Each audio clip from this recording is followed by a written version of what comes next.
E a gente continua falando sobre o Enem. A prova já acontece nesse domingo. Mais de 5 milhões de inscritos, no Exame Nacional do Ensino Médio farão essa primeira etapa da avaliação. Os estudantes terão 5 horas e 30 minutos para responder as 90 questões de linguagens, códigos, tecnologias e ciências humanas, além, é claro, da temida redação.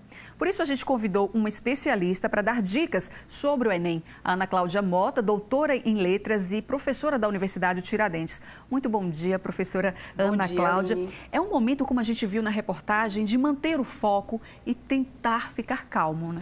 Exatamente, Aline, até porque o Enem é o coroamento de todo o investimento de estudo e tempo que o aluno fez ao longo da sua caminhada. Então, nessa última semana, não precisa de estresse, de nervosismo, ele tem que focar e revisar aquilo que de fato ele aprendeu. Então, neste momento, calma e foco são fundamentais. A gente sabe que é um desafio, para quem vai fazer essa prova. E o tempo pode ser inimigo? Como controlar o tempo? Então, Aline, esse é um ponto muito importante. Como você bem citou aqui na abertura, a prova deste final de semana, que vai tratar de linguagens e código e redação, ela vai ter uma duração de 5 horas e 30 minutos. Então, é muito importante que o aluno, assim que ele receber o caderno de provas, ele tenha uma visão geral do que tem aquela prova, leia as principais informações e faça o rascunho da redação. Ele faz esse rascunho que vai durar cerca de 30 a 40 minutos. Na sequência, ele deve ir para as questões objetivas, iniciando pelas mais fáceis, aquela que ele tem mais segurança, e, por fim, as difíceis ele deixa. No final, que isso vai durar umas 3 horas, uma média de tempo interessante é de 3 minutos no máximo por questão objetiva. Então, observem o quanto a organização do tempo é fundamental. Após responder as questões objetivas, ele deve passar o rascunho da redação a limpo, até porque ele vai poder reler aquele texto, fazer os ajustes, já que a gente sabe que tem 5 competências importantes na redação do Enem.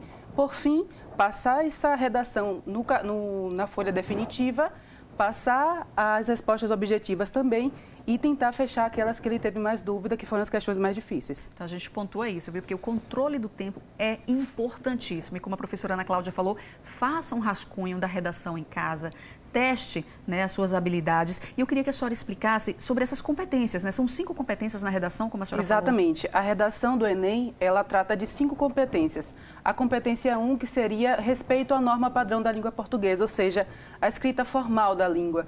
Então, o estudante tem que ter muito cuidado com a ortografia, com o uso da norma padrão da língua portuguesa, com a acentuação. E nós temos os aspectos também das competências voltados para a coesão e coerência textual, a pertinência do tema, porque se o aluno foge do tema, automaticamente a redação dele é zerada. Isso precisa ser levado é muito importante que seja considerado, que respeite os direitos humanos, isso é fundamental, e que também o aluno defenda um ponto de vista. Então, tentem fugir daquilo de fórmulas que a gente sabe que existem muito, e seja autoral. E seja inovador no que você está fazendo. Não se prenda a modelos, porque a gente sabe que existem, às vezes, modelos prévios para se produzir um texto. Surpreenda o avaliador. É isso que você precisa buscar fazer. Trazer o diferencial para a sua redação. Exatamente. A senhora citou aí tema. O tema é sempre muito esperado, é sempre muito aguardado pelos estudantes, Dá para imaginar, dá para citar quais podem ser os possíveis temas, Sempre são assuntos mais relevantes que estão em alta naquele ano? Exatamente, Aline. É comum que temas que foram muito debatidos, sobretudo a atualidade.